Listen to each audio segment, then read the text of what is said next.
وما أرسلناك إلا رحمة للعالمين.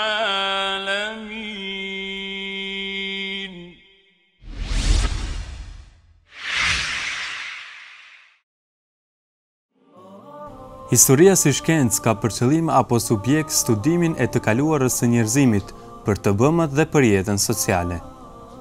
Çdo qytetërim, çdo popull, madje edhe çdo personalitet i shquar që ka lënë histori apo revolucion pas vetës, sot gjenden të shënuar në historinë botërore. Edhe i dashuri ynë, vula e pejgamberis, Muhamedi sallallahu alaihi wasallam, ishte njëri ndër ata që la gjurmë deri në fundin e kësaj bote.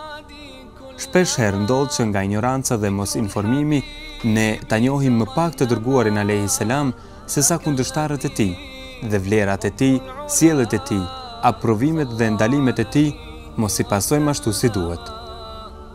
Shumë nga kundërshtarët e tij, edhe pse nga mlefi i madh, mirë po për të qenë më korrekt dhe të pa anshëm, e çmuan për shkak të ndryshimeve që shkaktojnë në botë, që sot e kësaj dite lën gjurmë.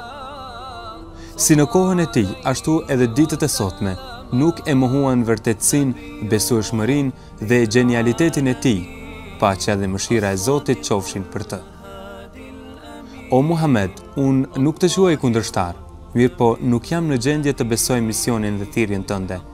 Ishin ndër fjalët e shumta të kundërshtarëve të tij të përbetuar. Madje edhe ditët e sotme, Michael Hart, në librin e tij, 100 njerëzit më me influencë në historinë e njerëzimit, e kategorizoi të parin Muhammedin alayhi salam. E radhiti të parin mbi Isaac Newtonin, Isain alayhi salam, Buden, Christopher Columbon, Albert Einstein e shumë të tjerë. Këtë e bëri pasi që ai alayhi salam, sipas autorit, ishte një udhëheqës i drejtë, një familjar i kujdesshëm, i sjellshëm me shokët dhe rrethin, dorëlir për të varfrit dhe mbi të gjitha, i dashur për të gjithë. Pavarësisht sulmeve dhe propagandave anti-islamiste, emri Muhammedit alayhi salam, fama dhe respekti vazhdojnë të shtohen nga qindra njerëz anë mban botës, të cilët pranojnë Islamin çdo ditë si fenë e vërtetë dhe rrugën e drejtë të udhëtimit ton drejt të Zotit të madhëruar.